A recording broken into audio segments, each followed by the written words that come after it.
제4장.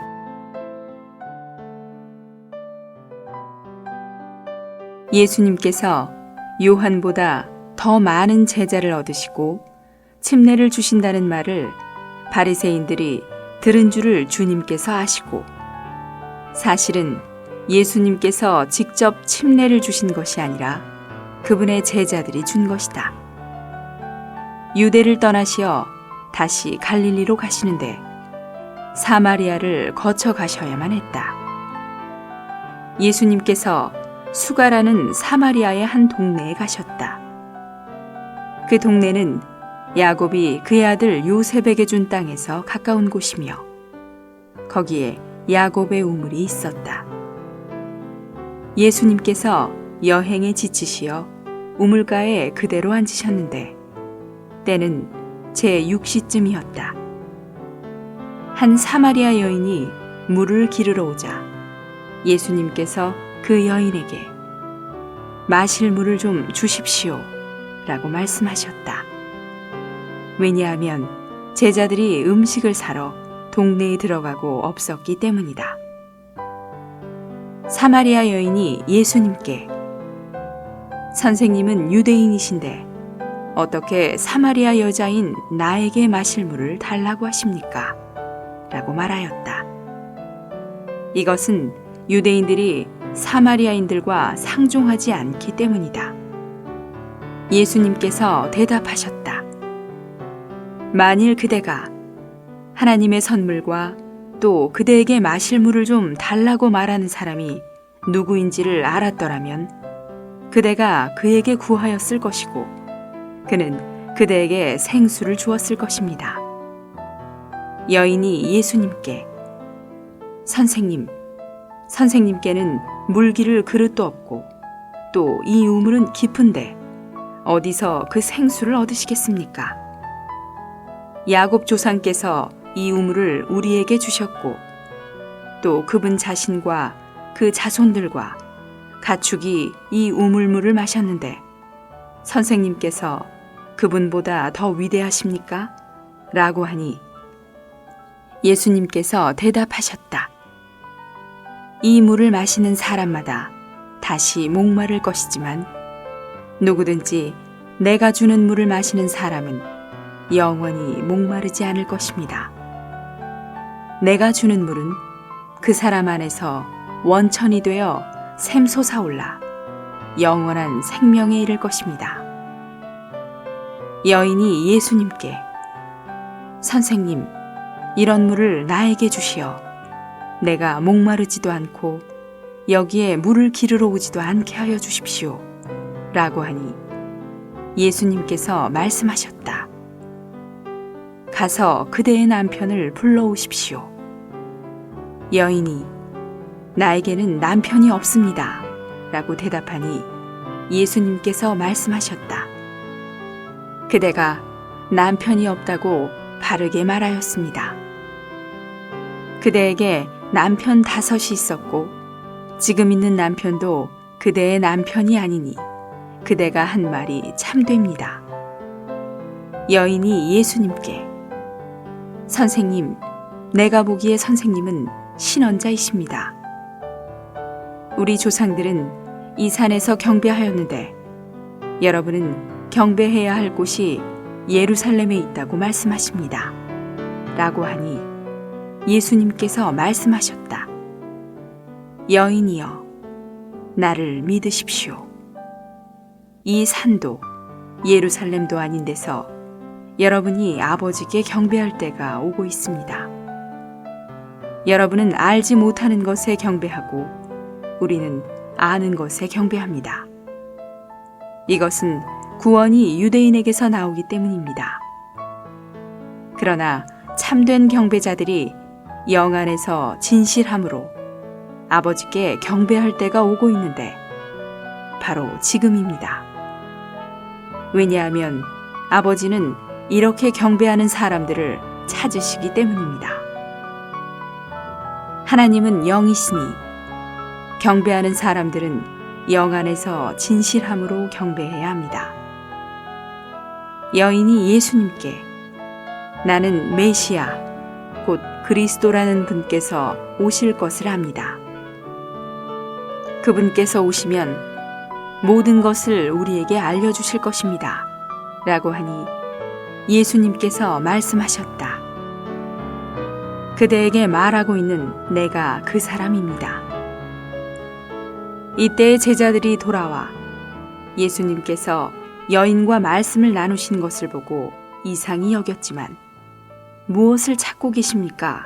라고 하거나 왜 그 여인과 말씀을 나누십니까?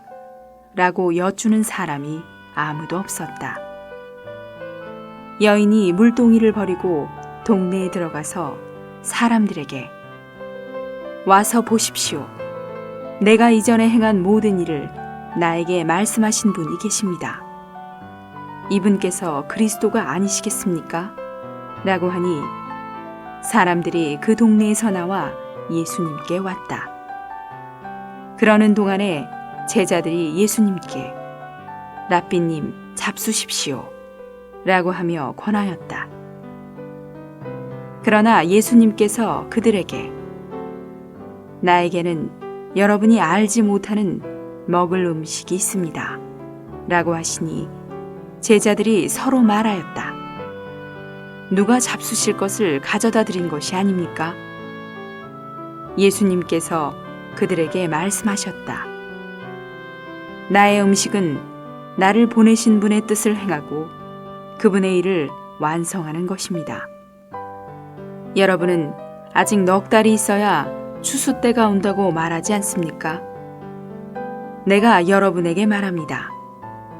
눈을 들어 밭을 보십시오. 밭이 이미 휘어져 추수하게 되었습니다. 거두는 사람은 품삯을 받고 영원한 생명에 이르는 열매를 모아들이니 이것은 씨를 뿌리는 사람과 거두는 사람이 함께 기뻐하기 위한 것입니다. 그러므로 한 사람은 씨를 뿌리고 다른 사람은 거둔다 라는 말이 옳습니다. 나는 여러분이 수고하지 않은 것을 거두도록 여러분을 보냈습니다. 수고는 다른 사람들이 하였고 여러분은 그들의 수고에 참여하였습니다. 그 동네에서 많은 사마리아인이 예수님을 믿었다.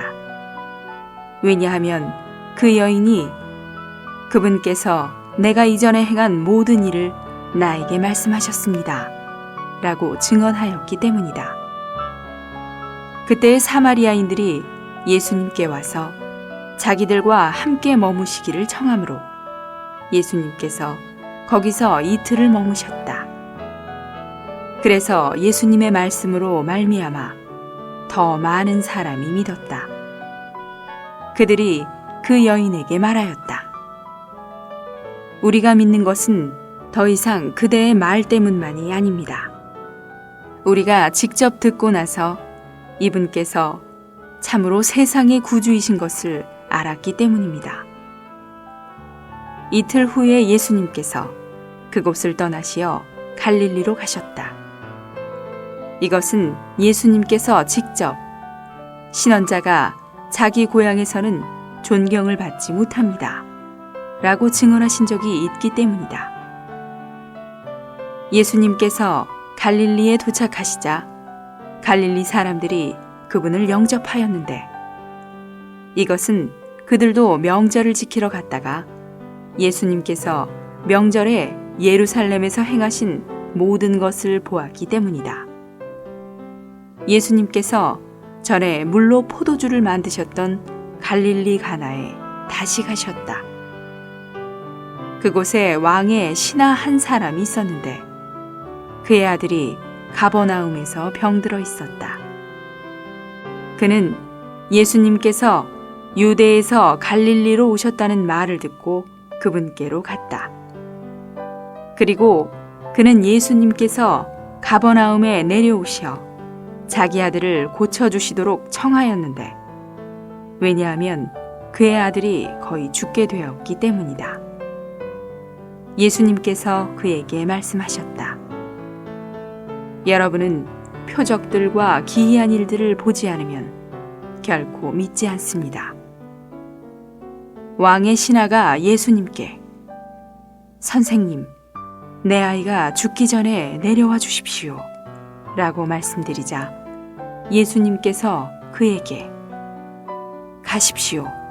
그대의 아들이 살았습니다 라고 말씀하시니 그가 예수님께서 하신 말씀을 믿고 돌아갔다. 그가 내려가고 있을 때에 그의 노예들이 그를 만나 아이가 살았다고 말하였다. 그래서 그가 노예들에게 아이가 낫게 된 때를 물으니 그들이 어제 제7시에 열이 떨어졌습니다 라고 말하였다.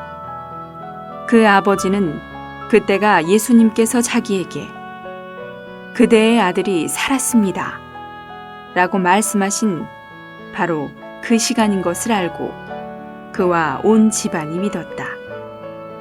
이것은 예수님께서 유대에서 갈릴리로 오셨을 때 행하신 두 번째 표적이었다.